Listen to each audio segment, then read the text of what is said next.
Flexitarianism. Flexitarianism. There we go. Got it right. Ladies and gentlemen, I'm here to talk to you about flexitarianism. First of all, what is flexitarianism? The term itself is a portmanteau, a mix of the terms flexible and vegetarianism. Now, what does that actually mean? Does it mean eating bendy vegetables? Not quite. The idea is to reduce your meat consumption. But how much?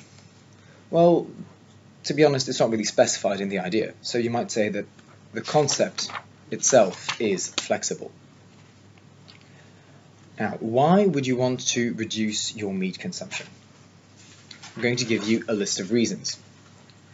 The first reason is for the environment. You may know this already, but it takes a lot of water to produce meat. To be precise, for 1 kilogram of beef, you need 16,000 litres of water. Or to put it in a slightly different way, if someone who eats meat decides to forego 1 beef burger a week, they would save the equivalent amount of water of not showering for 2 months. And worldwide, animal agriculture is the leading cause of water pollution. So eating less meat is undeniably better for the environment when it comes to water, but also deforestation.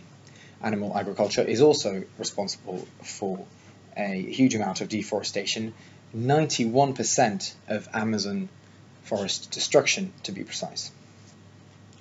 And then you have greenhouse gases. Typically, governments in their policies focus on recycling schemes, for example. They might encourage people to use energy-efficient light bulbs, all of this to reduce greenhouse gas emissions. But actually, these methods are found to be between 4 and 8 times less effective than converting people to a plant-based diet. Here I'm talking about fully plant-based.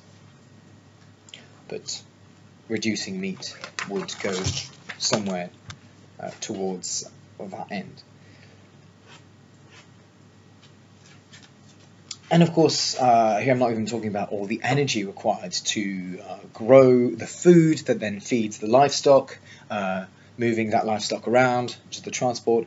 And then, of course, you have the things that the animals do themselves, essentially fart, which releases a lot of greenhouse gases in itself, methane, essentially. Next reason, human health. Becoming flexitarian is actually a way of losing weight. Vegetarians weigh about 15% less than non-vegetarians on average. So cutting out some meat would take you some of the way. Even semi-vegetarians or flexitarians tend to weigh less than full-fledged carnivores.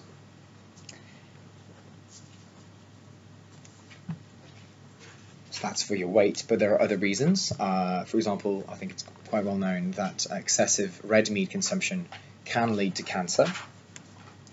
But it's not just red meat that can be unhealthy.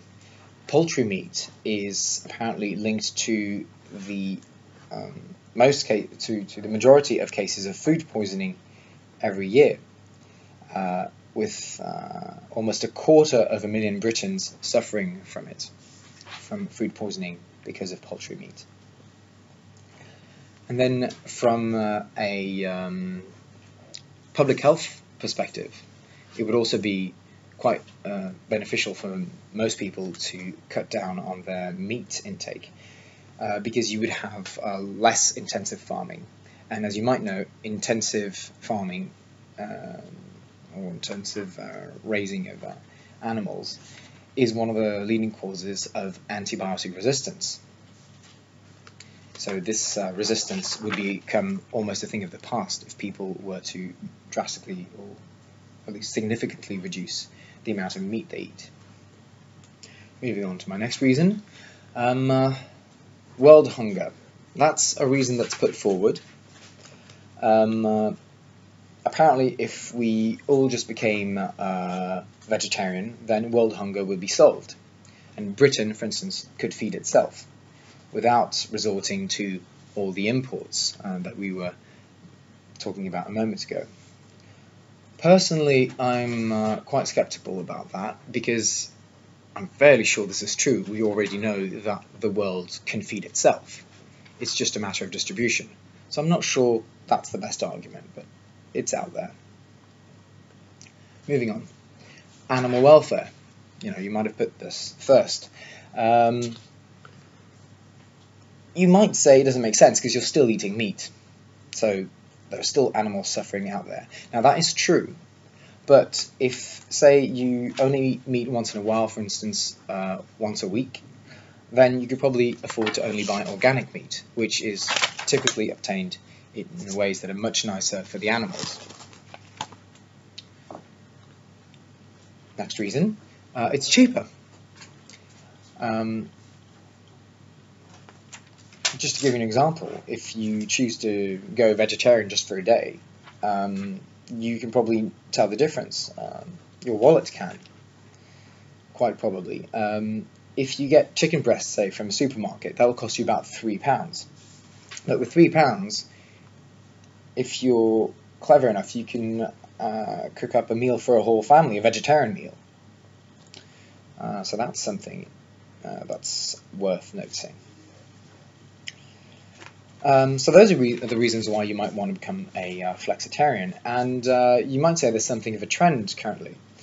5% of people in the UK identify as semi-vegetarian or flexitarian, and the number of flexitarian apparently is set to rise by 10% this year.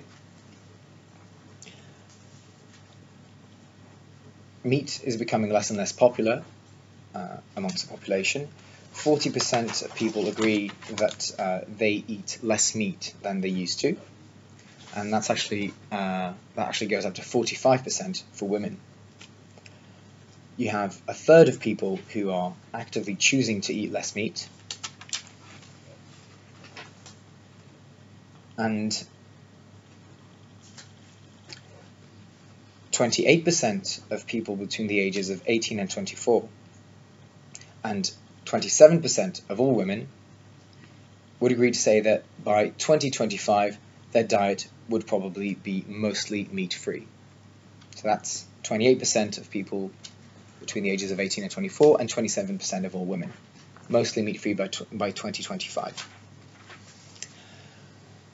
So, you might want to join in on the trend. What do I think about this personally? I've chosen actually to try and become a flexitarian. Like I said, it doesn't say anywhere how much you should limit your meat consumption by. The first step I've taken is to just not buy food myself to cook at home. Buy meat, sorry. So I essentially only eat vegetarian food at home. I think that's the easy way, because then it's often outside that it will make your life difficult to go without meat. Options at the restaurant, whatnot.